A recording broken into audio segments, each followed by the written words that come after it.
Hello everybody, welcome to the Wonky Angle, where I talk about electronic music, both new and old, and before we begin, I'd like to have a brief moment of silence for my old haircut.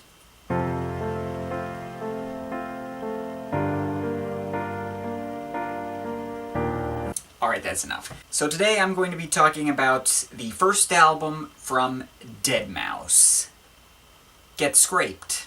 So you guys asked for it, and now I'm delivering it to you. Deadmau5, one of those guys who really shouldn't need an introduction. Joel Thomas Zimmerman, one of the biggest names in electronic dance music. Best known for his unique brand of minimalistic techno and trance, his ear for great chord progressions, and that weird creepily smiling mouse mask that he wears and plasters all over everything he makes. Oh, and also for being a complete asshole on Twitter.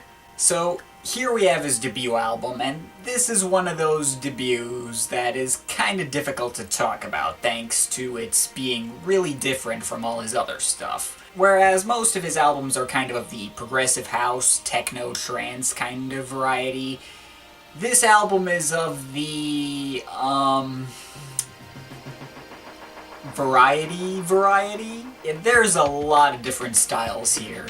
Progressive house, glitchy IDM influence tracks, drum and bass, piano interludes, vocal ballads, chiptunes, you get the idea. The result is somewhat of a disjointed effort, but certainly an enjoyable one. As an album, it's really not that well put together.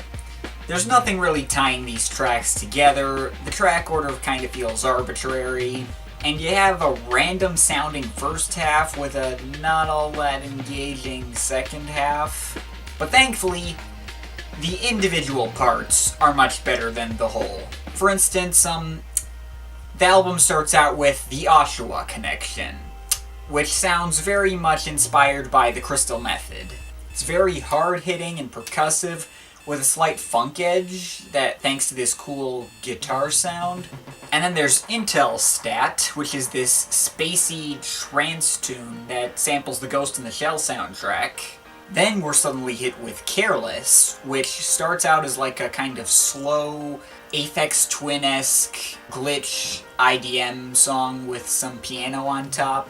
And then it turns into this sad, heartfelt piano ballad with vocals from Joel himself.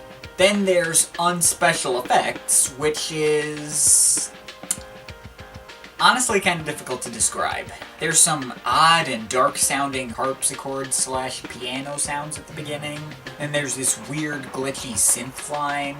And these vocoder vocals as well. I really don't know what to compare it to. It's a strangely put together song that works rather well.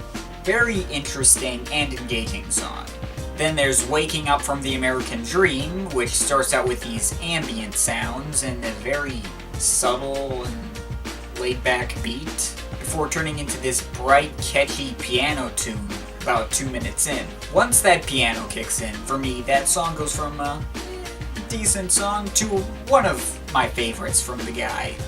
Then there's I Forget, which is a short piano interlude. Then there's Try Again, which is this odd, abstract drum and bass song. And then 8-Bit, as you might guess, is a catchy and intense chiptune banger.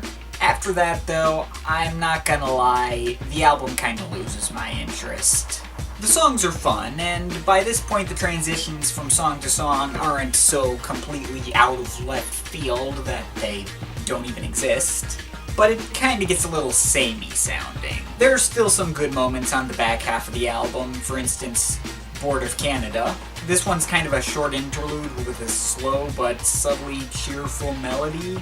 Incidentally, not unlike those found on Boards of Canada albums, like Music Has the Right to Children. The one thing that bugs me about this song is that there is a long silence at the end that takes up an entire minute of this song. I have no idea if this was on purpose. And then the album also ends in an acoustic version of Careless, which is cool. But aside from that, though, the rest of the album isn't all that interesting.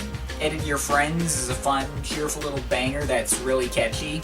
And the other tracks are Also fun little bangers, but sound kind of similar to Edit Your Friends and aren't as memorable. Overall though, it's not the best he's ever come up with, but I still definitely recommend it. Sure, it's disjointed and kind of loses its charm in the back half, and the album just as a whole has this immature tone to it that makes it tough for me to take seriously. But the good moments on this album really are good, and make the album worth checking out.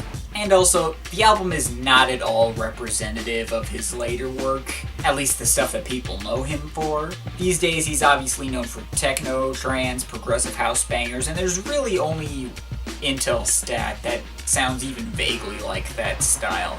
And even that one kind of sounds a lot like more weird and alien than his usual stuff. I will give it this, though it may be more or less of a curiosity more than anything at this point. It is a very engaging and fun listen, and one that I would definitely recommend checking out at least once. The variety is great, and even though the first half is definitely better than the second half, there's nothing outright bad on here either. You can definitely tell that Joel himself really likes this album because he's been trying to make stuff more like it recently, but I'll get to that later. Either way, though it's not at all indicative of the direction he ended up going and becoming a superstar with, it does show him to be a much more versatile and interesting producer than I think a lot of people give him credit for, and also one of the reasons why I so highly respect the guy.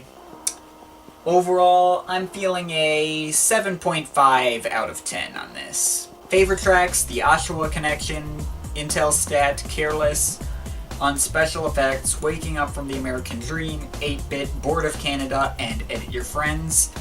Least favorite track: Sometimes I Fail. Of course, this is just my opinion. You can feel free to disagree with it. Or if you have any requests for what I should review in the future, I've already got a couple that I want to do, and maybe in between some of these Deadmau5 reviews, make sure to leave a comment. But yeah, that's pretty much it. That's all for today. See you next time.